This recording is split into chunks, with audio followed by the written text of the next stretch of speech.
Hi friends, welcome to Manjula story. இன்றைக்கி இந்த வ்ளாகில் உங்களுக்கு பட்டாணி குருமா செய்கிறது எப்படின்னு பார்க்கலாங்களா.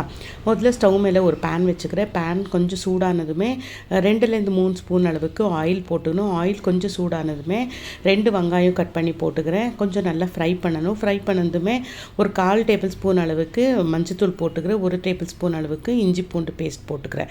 இவ்வளவும் போட்டுக்கிறேன். நல்லா ஃப்ரை பண்ணணும். இஞ்சி பூண்டு ஸ்மெல்லு, வெங்காயம் ஸ்மெல்லெல்லாம் போகிற அளவுக்கு நல்லா ஃப்ரை பண்ணணும். ஃப்ரை பண்ணிவிட்டு 2 பச்சை மிளகாய் போட்டுக்கிறேன். நீட்டு வாக்கில் அறுத்துட்டு ஒரு தக்காளி போட்டுக்கிறேன். நல்லா ஃப்ரை பண்ணணும். இதுக்கு எவ்வளோ வேணுமோ அவ்வளோ மட்டும் உப்பு போட்டு நல்லா ஃப்ரை பண்ணணும்.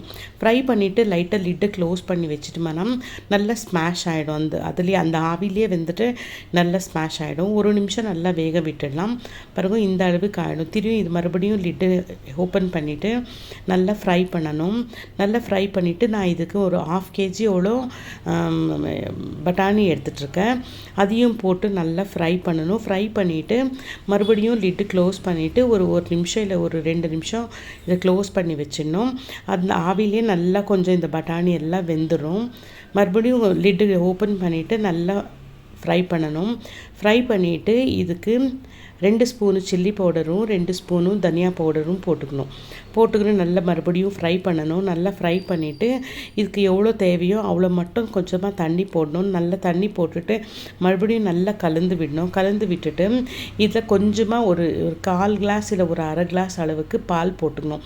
நீங்கள் முடிஞ்சால் தேங்காய் பால் கூட போட்டுக்கலாம். இல்லை நார்மல் நாங்கள் பால் காசிருப்போம் வீட்டில், அந்த பால் கூட போட்டுக்கலாம். அது கூட ரொம்ப டேஸ்ட்டாக இருக்கும். நான் தேங்காய் பால் ஒரு வகையாக டேஸ்ட் கொடுத்துச்சுன்னா நார்மல் பால் ஒரு வகையில் டேஸ்ட் கொடுக்கும். ரொம்ப டேஸ்டியாக இருக்கும். நீங்களும் ஒரு தடவை ட்ரை பண்ணி பாருங்கள். ரொம்ப டேஸ்ட்டாக இருக்கும். இது பூரி, சப்பாத்தி, தோசைக்கெல்லாம் ரொம்ப இருக்கும். சாதமும் இதில் கலந்து நீ சாப்பிட்லாம்.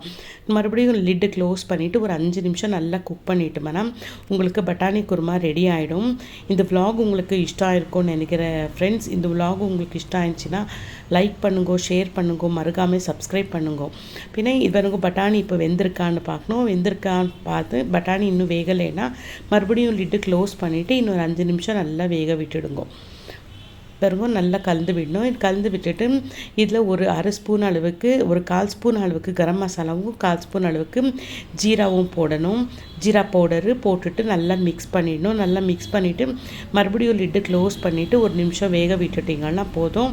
உங்களுக்கு இந்த பட்டாணி குருமா ரெடி ஆகிடும். ரொம்ப டேஸ்டியாக இருக்கும். இது நீங்களும் ஒரு தடவை ட்ரை பண்ணி பாருங்கள் ஃப்ரெண்ட்ஸ். தேங்க்யூ.